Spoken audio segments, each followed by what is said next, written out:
Sa mga katik vloggers, mga subscribers, bago tsaka luma, mga supporters, mga dumaan, dumalaw at bumisita sa channel, lahat ng mga viewers, secret viewers at silent viewers, magandang araw.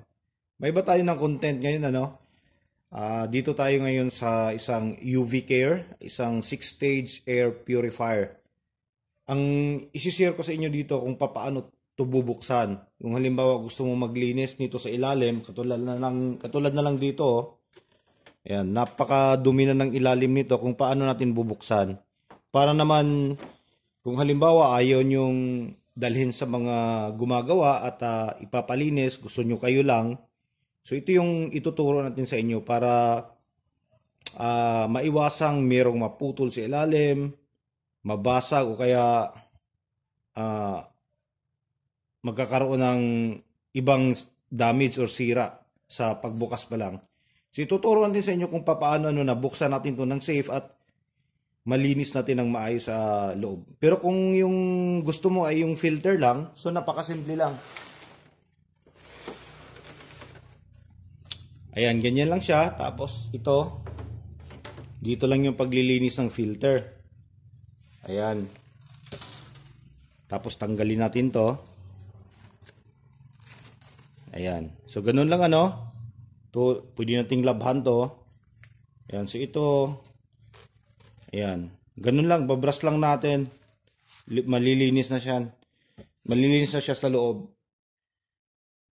So dito naman, yung sinasabi ko, kung paano natin tatanggalin ito, ganito lang napakasimple lang niya.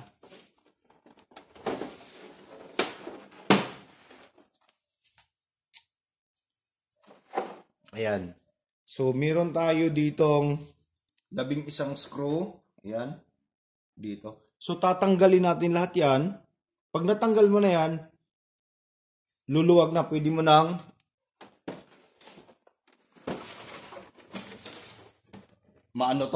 maangat konti ito. Pero hindi dito sa taas dito. Sa baba. Okay? Ayan na. Pero hindi mo pa rin pwedeng batakin yan dahil may nakakapit pa na isang screw dito. Kailangan tanggalin mo yung screw dito sa gitna bago mo matanggal to. At di pa yan. Meron pang dalawa dito magkabilaan. Kailangan mong luwagan yan. Luwagan mo para pagbalik mo mamaya nito, madali mong may salpak. So ito ngayon, tinanggal na natin yung isa dito sa gitna, tapos ito niluwagan na lang natin. Yan siya. Okay? So natanggal na natin, so ayan, mapapansin nyo. Ayan, napakadumi. So yan yung lilinisin. So wag kang magtangkang tanggalin to. So ayun sa sinasabi ko, ayun yung screw dito, niluwagan ko lang.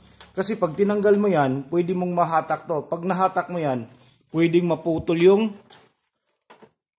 wire dito sa loob. Merong wire yan, merong maliit na dito. Merong maliit na LED board na yung ilaw niya.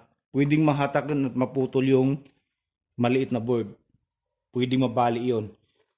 Kaya tama na luwagan lang yung dalawang screw, huwag mong tanggalin para maiwasang mabuno tong ulo niya.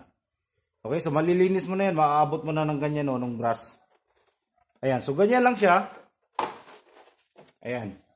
So napakasimple lang at hindi ka kakabahan na baka may maputol ka pa. Basta ingatan natin na huwag lang matanggal to. Ayan. Ayan ayan yung wire Itong wire na to, itong wire na to, papunta yan dito. Ayan. So ganun lang yung paglilinis nito. So hanggang dito na lang siguro tayo, nag-update lang tayo sa channel natin, medyo nagpahinga muna tayo sa mga mabibigat na amplifier. Meron pa tayong dalawang ginagawa dito. Medyo bangungot yung yung isa, yung Phonics, sana'y madali natin. So maraming salamat. God bless at bye-bye.